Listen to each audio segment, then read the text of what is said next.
थोड़ी जानकारी लेने का प्रयास किया था। तो ध्यान की आवश्यकता आज के समय में क्यों बढ़ रही है? क्योंकि मन से संबंधित जो समस्याएं हैं वो जिन परिस्थितियों में अभी हम रह रहे हैं उसमें बढ़ती जा रही है और उसका समाधान कोई मानसिक एक्सरसाइज कहे, व्यायाम कहे या कोई पद्धति कहे, उसके माध्यम से ही संभव है। और वो बेस्ट मेडिटेशन है, ध्यान है। पर जब हम ध्यान में जाते हैं तो जैसे मैंने कहा, ध्यान में भी अलग अलग प्रकार की कितनी सारी पद्धतियां हैं। कई लोगों की अलग अलग अपने अपने तरीके से चल रहा है। तो मैंने आपको एक लक्षण दिया था मन का और एक ध्यान की पद्धति कौन सी मन के अनुकूल हो सकती है। तो मन का लक्षण क्या था कि जो एक समय में केवल एक ही विषय पे विचार कर सकता है, ये मन का लक्षण है। तो ध्यान की में वो पद्धति चाहिए जो मन के इस लक्षण के अनुरूप हो। मन की इस स्वभाव को ध्यान में रखकर उसमें सहायक हो, वो पद्धति हमें चाहिए। तो हमें ये बात समझ में आ रही है कि जब मन एक समय में एक ही काम कर सकता है तो इसका अर्थ ये हुआ, एकाग्रता का अर्थ ये हुआ कि किसी एक विषय में मन को लगातार रखे, हमें क्या है, लगाए रखना है। उसका नाम क्या है? एकाग्रता। किसी एक विषय में मन का लगातार बने रहना, उसी का नाम क्या है?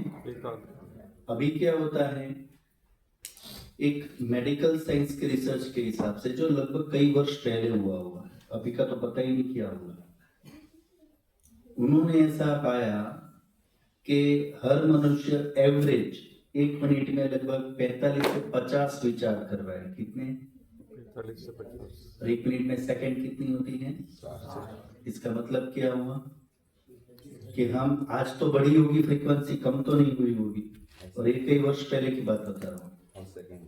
यानी हर सेकंड में एक विचार हो सकता है, एक सेकंड में दो विचार तक भी चले गए हो, क्योंकि मन की गति तो बहुत ही सुपर फास्ट है। तो अब जब हम एक मिनट में इतने विचार करते हैं तो किसी एक सब्जेक्ट पे कंसंट्रेट हो पाएंगे क्या? और जब कंसंट्रेट नहीं होंगे किसी एक सब्जेक्ट पर, किसी एक विषय पर एकाग्र नहीं होंगे तो उसकी क्या होगा? स्मृति नहीं बनेगी। ये बात पकड़ में आ रही है? उसको हम ध्यान से देख समझ सोच न पाने के कारण उसकी क्या होगा? स्मृति नहीं बनेगी। स्मृति न बनने से क्या होगा? मतलब उसकी जो एक होता है ना, एक संस्कार उसका बनना, उस संस्कार न बनने से क्या होगा? उसकी हमें स्मृति नहीं है। ये बात पकड़ में आ रही है? अनुभव न कर पाने के कारण उसका संस्कार नहीं बनेगा, संस्कार न बनने से उसकी स्मृति नहीं बनेगी। वो फिर क्या होता है, रिकॉल करना चाहेंगे तो होगा नहीं। तो हमें लगता है मैं ये काम कर रहा हूँ, वो काम कर रहा हूँ, मैं ये देख रहा हूँ, ये पढ़ रहा हूँ, पर वो कर तो रहे होते हैं, पर साथ के साथ साथ में 40 काम और भी चल रहे होते। बात पकड़ में आ रही है? मुझे लगता है मैं एक ही काम कर रहा हूँ पढ़ाई करने का, पर साथ में 40 काम और भी चल रहे हैं। यदि मैं एक ही काम कर रहा होता तो ऐसा हो नहीं सकता कि मैंने वो पढ़ा है और वो मुझे याद ना रहे। बात पकड़ में आ रही है? यदि एक समय में एक ही काम किया होता तो सारा का सारा दिमाग में क्या होता? बैठ जाता। पर नहीं, इसका कारण क्या है? मैंने ध्यान एक जगह लगाना चाहता पर चलता अनेक जगह रहा। इस कारण कि वो मूल विषय में से वो डाइवर्जन होता रहा उसमें से, तो वो चीज याद आती नहीं है, वो पूरा समझ में नहीं आता है। इसीलिए इससे पता चलता है कि मन कितना चंचल है, कितना ये हमारे नियंत्रण के बाहर काम कर रहा है। हम उसके साथ साथ भागे जा रहे हैं। मन हमारे हिसाब से नहीं चल रहा है, हम किसके हिसाब से चल रहे हैं? मन के हिसाब से। क्योंकि हमें मानते मन चंचल है, मन हमें चला रहा है, जबकि मन तो वैसे जड़ है, उसका अपना तो कोई स्वयं चलने का तो स्वभाव होता ही नहीं है।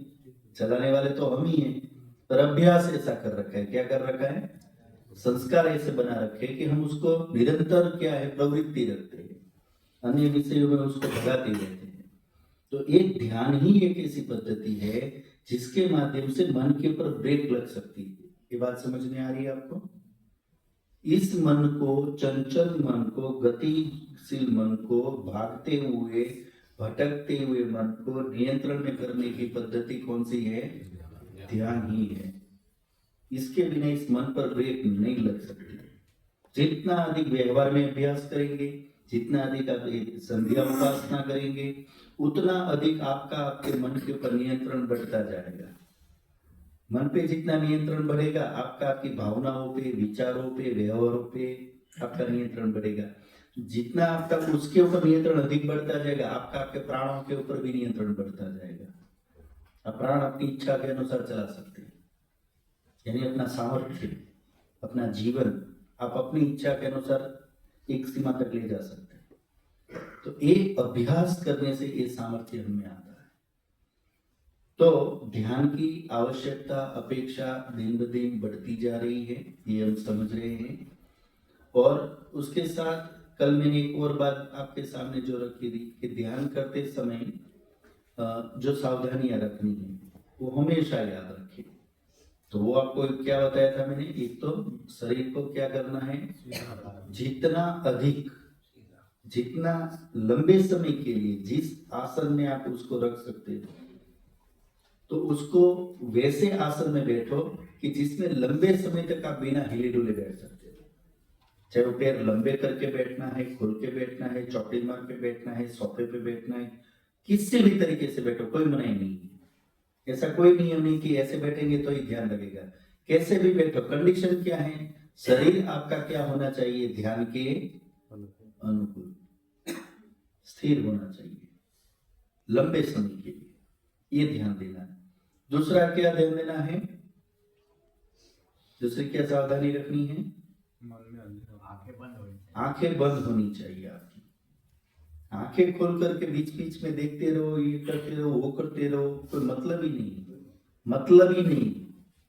पूरी मेहनत आपकी पानी में चली जाएगी। आंख खोलने का मतलब है सत्यानाश। ये इतनी आंख, क्योंकि ये प्रत्यक्ष का अर्थ ही यही, आंख से ही सारी दुनिया देखते हैं। इससे किसी विषय से जुड़ते ही दिमाग पूरा भागेगा।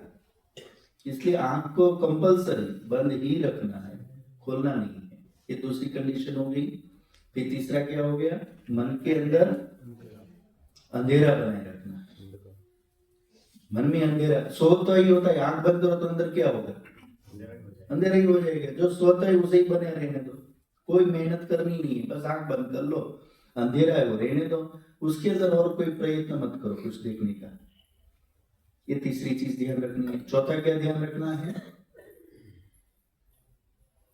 यहां से जो निर्देश दिया जा रहा है आपको, केवल उसके अनुसार ही करना है, इससे अलग कोई क्रिया करनी नहीं है, ये ध्यान देना है। पांचवा, बीच बीच में अपने आप को देखते रहना, मेरा शरीर कहीं मुड़ तो नहीं गया, गर्दन की लुढ़क तो नहीं गई है, कहीं नींद तो नहीं आ रही है, कहीं आलस्य तो नहीं आ रहा है। बीच बीच में अपने आप को देख लेना है। और ये भी देखते रहना है कि मेरे को एक ही काम करना है, अभी दूसरा विचार नहीं करना है, एक ही काम करना है, दूसरा विचार नहीं करना है। ये जागरूक रह के निरंतर करना पड़ेगा। बात पकड़ में आ रही है? नहीं तो कब पता नहीं चलेगा आपको, कब कहां से स्लीप होते होते कहां निकल गया। हल्की सी खुजली आई, खुजली में से मच्छर याद आएगा, मच्छर में से फिर रात याद आएगी, रात से फिर अंधेरा याद आएगा, अंधेरे से एमपी, एमपी से फिर अपना घर, और वहां से खेत बाजार। पता नहीं मच्छर की खुजली आपको कहां से कहीं नहीं ले जा सकती। बात पकड़ में आ रही है? दिमाग का कोई टिका नहीं। एक विचार उठा लिया, उससे संबंधित सारे विचार उठते चले जाएंगे, और आप उसके साथ बैठे फिर याद आएगा, अरे आचार्य जी ध्यान करा रहे, फिर आप लौट के आएंगे। तो कोई नहीं, यदि मान लो विचारों में से विचारों में चले गए हैं तो कोई बात नहीं, भले चलेगी। पर जैसे ही आपको ध्यान आता है कि मैं विचारों से बाहर निकल गया हूं ध्यान से, तुरंत फिर क्या करना है? जुड़ जाना है। ये नहीं सोचना है कि मेरा इतना ध्यान तो छूट गया, पता नहीं अभी इन्होंने क्या क्या करवा दिया होगा, अभी मेरा तो इतना रह गया। वो जो भी है, जहां से चल रहा है वहां क्या करो? जुड़ जाओ। तो एक उसमें ध्यान रखना है। तो ध्यान की मैं आपको पद्धति बता रहा था कि संसार में जितनी पद्धतियां हैं, तो कोई आसन को लेकर के बहुत अधिक ध्यान कराने का अभ्यास करता है, कोई प्राणों को लेकर के प्राणों के ऊपर कैसे फोकस करे, कोई त्राटक करवा करके, कोई म्यूजिक सुना करके। सब ने क्या किया है? महर्षि पतंजलि ने जो अष्टांग योग की पद्धति दी, यम, नियम, आसन, प्राणायाम, प्रत्याहार, धारणा और ध्यान, तो यहाँ इन्होंने 8 चीजें जो बताई हैं, ये पूरी की पूरी प्रोसीजर है। ये मन को एकाग्र करने की क्या है, एक पूरी प्रोसीजर है। मन के स्वभाव को ध्यान में रखते हुए उसको एक विषय में टिकाए रखने के लिए, जो उसको मन को अनेक विषय में ले जाने के कारण होते हैं, उनको रोकने के लिए ये 8 अंक अनिवार्य है। व्यवहार में ब्रेक लगना, व्यक्तिगत जीवन में ब्रेक लगना, बॉडी के ऊपर ब्रेक लगना, ब्रीदिंग के ऊपर ब्रेक लगना, इंद्रियों पर ब्रेक लगना और माइंड के ऊपर ब्रेक लगना, ये सारे स्टेप अनिवार्य है। इनमें से किसी एक स्टेप को करे, एक को ना करे, तो वो सफलता नहीं मिलती है। जबकि अन्य मेथड्स जो भी है उसमें क्या है, कोई एक को लेके कर रहा है, कोई दूसरे को लेके करा रहा है, कोई तीसरे को लेके कर रहा है, तो पूरी नहीं है बात। ये बात पकड़ में आ रही है? वो प्रक्रिया कैसी है? पूरी नहीं है। पूरी होती तो ध्यान लग जाता, बल्कि कुछ प्रक्रिया तो ऐसी भी है जो मन को एकाग्र करने की जगह क्या करती है, मन को और चंचल करती है, और बहका देती है, और एंटरटेनमेंट करवाते हैं, तो उससे मन और भड़कता है। और हमें अच्छा लगता है, वैसे भी म्यूजिक अभी यहाँ बजाए तो आपको अच्छा लगेगा कि नहीं लगेगा? अभी मैं एक आधा घंटा आपके सामने ध्यान बोल करके करवाऊं, वो अच्छा लगेगा? या अभी अंधेरा करो कि मस्त एक म्यूजिक हल्का सा चला दे और सुनते रहो, क्या अच्छा लगेगा? क्या अच्छा लगेगा? म्यूजिक ही अच्छा लगेगा ना, क्योंकि मन को एंटरटेनमेंट जो मिलता है वो अभ्यास बन चुका है, उसमें हमें गुदगुदी होती है, उसमें हमें अच्छा लगता है, उसमें मजा आता है। तो मन का स्वभाव ही, तो कुछ लोगों को ऐसे म्यूजिक मिल जाता है, अंधेरा हो जाता है, थोड़ा बहुत कभी सीधे बैठते नहीं, बैठ जाते तो उनको लगता है ओ बहुत बड़ा ध्यान कर दिया, बहुत मजा है। क्या मजा है? अरे बड़ा मजा है। तो उपलब्धि क्या है, इससे मिला क्या, मन पे क्या नियंत्रण हुआ? तो वास्तव में देखा जाए तो होता नहीं है, होता एंटरटेनमेंट है। और हमें लगता है बेनिफिट किसका है? ध्यान का है, जबकि वो ध्यान नहीं है, ये समझना है। तो ये कुछ बातें हम ध्यान में रखेंगे और उसके अनुसार यदि आगे ध्यान करेंगे तो हमें इससे लाभ हो सकता है। और आज अंतिम बातें को और स्पष्ट कर दूं कि ध्यान करते टाइम मैंने आपको कहा था कि मन का स्वभाव एक विषय में ही एक समय में काम करने का है। उसके अनुरूप ध्यान के अंदर जो विषय हम लेते हैं, क्योंकि पहले की जितनी भी प्रक्रिया है, आसन, प्राणायाम, प्रत्याहार, धारणा, इन सब में तो क्या कर रहे हैं हम? क्रिया कर रहे हैं। क्या कर रहे हैं? क्रिया करके मन को एकाग्र कर रहे हैं। तो ध्यान कहां से चालू होगा? जब धारणा समाप्त हो जाएगी और ध्यान के अंदर कोई एक सब्जेक्ट लेंगे। ध्यान में क्या लेंगे? कोई एक सब्जेक्ट, वो आत्मा होता है या परमात्मा होता है, प्रकृति होता है, तो इनमें से कोई एक सब्जेक्ट लेंगे। अब उस सब्जेक्ट के अंदर मन को निरंतर लगाए रखना है। उसमें लगाए रखने के लिए आगे सारी मेहनत करते हैं। अब बात समझ में आ रही है आपको? ध्यान के अंदर हम आत्मा के अंदर कॉन्सेंट्रेट होते रहे या ईश्वर के अंदर कैसे कॉन्सेंट्रेट होते रहे, वो उसमें एकाग्रता बनाए रखने के लिए आगे हम पूरा क्या कर रहे हैं? अभ्यास कर रहे हैं। ये बात पकड़ में आ रही है आपको? आसन, प्राणायाम, प्रत्याहार, धारणा किसके लिए कर रहे हैं? ताकि ध्यान के अंदर जो सब्जेक्ट विषय लेंगे, उस विषय में मन को क्या करना है? लगातार उसमें ही रखना है, लगातार। इसीलिए क्या करना पड़ता है? उस विषय में रुचि बढ़ानी पड़ती है। आत्मा के विषय में, ईश्वर के विषय में जितना अधिक नॉलेज होगा, जितनी अधिक क्लियरिटी होगी, जितना उसका अधिक बेनिफिट है, उसके साथ मेरा रिलेशन है, वो चीजें जितनी अधिक क्लियर होगी, उतना अधिक क्या होगा? ध्यान में इंटरेस्ट बढ़ेगा। ये बात पकड़ में आ रही है? यदि बिल्कुल हम अननोन है, पता ही नहीं है कि है क्या सब्जेक्ट, बोले तो जा रहे आत्मा आत्मा परमात्मा परमात्मा, पर उसकी क्लियरिटी नहीं है कि उसका स्वरूप कैसा है, उसका नेचर कैसा है, उसका मेरे साथ रिलेशन क्या है, उससे कैसे मेरे को बेनिफिट मिलता है, तो क्या होगा? उतना फायदा हम नहीं उठा पाते। इसलिए क्या होता है, इन दोनों विषयों के बारे में भी जानना पड़ता है। इसलिए दिन भर हम क्या कर रहे हैं, उसके विषय में पढ़ते रहते हैं। बात समझ में आ रही है? दिन भर हम क्या करते हैं, फिर इसी के विषय में पढ़ने का प्रयास कर रहे हैं, ताकि उसका स्वरूप हमें क्लियर हो जाए, तो हम ध्यान अच्छे से कर सके।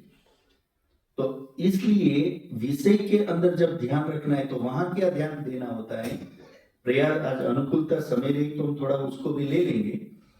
वहां पर जो विषय होगा, जैसे मान लो कि ईश्वर को विषय बना रहे, या मान लो आत्मा को विषय, अपने को विषय बना रहे, चेतना को, तो एक चेतना जो है ये अब क्या बन गया है, विषय। ये क्या बन गया? अब उस चेतना से संबंधित मान लो मैं यहां से बोल रहा हूं कि भाई मैं चेतन स्वरूप हूं, मैं अणु स्वरूप हूं, बहुत छोटा सा सूक्ष्म सा, मैं अणु स्वरूप हूं, मैं अल्पज्य हूं, बहुत कम जानता हूं। सारा जानते क्या? कम जानते, बहुत लिमिटेड है। मेरा जो सामर्थ्य है वो भी बहुत कम है, आदि आदि। तो ये चीजें अब हम जब बोल रहे हैं, तो वहां पर क्या करना होता है, मैं जब यहां से वर्ड बोलता हूं, तो आपको उस चीज का क्या आना चाहिए, मीनिंग माइंड में आना चाहिए। क्या आना चाहिए? मीनिंग आपके माइंड में आना, उसका अर्थ आपके मन में आना चाहिए उस शब्द का। और वो अर्थ आने के बाद उस अर्थ के अनुरूप फीलिंग भी आनी चाहिए। क्या आना चाहिए? वो फीलिंग आनी चाहिए। तो तीन चीज हुई, एक तो हुआ उच्चारण, उसको एक क्या बोलते हैं, विषय का, सब्जेक्ट का उच्चारण। दूसरा क्या होगा, उसका अर्थ, और अर्थ के अनुसार फिर उसकी क्या है, भावना, मीनिंग, उसकी भावना बनाना मन में। और चौथा क्या करना है, मान लो ईश्वर है तो हमने उसका उच्चारण किया ओम, तो ये उच्चारण हो गया। ओम क्या हो गया? उसका अर्थ क्या है, हमारे जीवन का रक्षक। ये जीवन की रक्षा कैसे हो रही है, ये पूरे यूनिवर्स की जो सिस्टम है उससे हमारी रक्षा हो रही है, नहीं हो रही है? हम तो केवल रोटी खा लेते हैं, अंदर सारे मिनरल्स अलग कौन कर रहा है, किस पार्ट्स को क्या क्या जरूरी डिस्ट्रीब्यूट कौन कर रहा है? हम तो नहीं कर रहे, हम तो केवल रोटी खाते, हमें पता भी नहीं कब अंदर किस चीज को क्या मिल गया और कैसे पहुंच गया। ये कौन कर रहा है? बाहर से जो हमें सहायता मिल रही है, कौन कर रहा है? तो ये सारी चीजें जो है, इससे हमारी रक्षा हो रही है या नहीं हो रही? हो रही। समझ रहे हैं आप? ये हमारी रक्षा हो रही है। तो ये भाव जो है वहां पे, ओम बोला तो ये उच्चारण हो गया, फिर उसका अर्थ हो गया, और फिर उसका क्या आ गया, भाव। भाव लाना है कि ओह, ये कितना मेरे अंदर इतना बड़ा काम ये आपके पुरुषार्थ से हो रहा है, आपकी हेल्प से हो रहा है, मैं नहीं कर रहा। और यदि ये काम आप ना करें तो मेरा जीवन नहीं चल सकता। तो उपकार हुआ या नहीं हुआ किसी काम पर? तो ये क्या बनाया हमने उनके प्रति, फीलिंग। और चौथा काम क्या करना होता है, उपस्थित रखना उनको। वहां पे क्या रखना, जैसे अभी मैं आपके सामने क्या हूं और मेरे सामने आप, तो ईश्वर भी क्या है, एक जगह है या सब जगह है? सब जगह है। तो हम उसके सामने क्या है, और वो हमारे सामने उपस्थित है। तो ये उपस्थिति बनाए रखना, ये उसके साथ क्या है, अपनी उपस्थिति बनाए रखना। चौथा काम ये करना है। और पांचवा काम जो अंदर ध्यान में चलता है, ध्यान के अंदर बता रहा हूं ये सारा, वो है समर्पण। पांचवा भाव क्या है, उसके आगे समर्पित रहना। पांच काम हमें ध्यान में जब हम जप करेंगे तो वहां 5 चीजें होनी चाहिए। जप में कितनी चीजें होनी चाहिए, फिर से बोल देंगे, उच्चारण, अर्थ, भावना, उपस्थिति और समर्पण। जप में 5 चीजें रखेंगे तो उतना ध्यान आपका गहरा हो जाएगा, उतनी रुचि उसमें बढ़ जाएगी, उतना उसमें आनंद ज्यादा आएगा। ठीक है, तो ये कुछ बातें हैं जिसका हम ध्यान दे सकते हैं।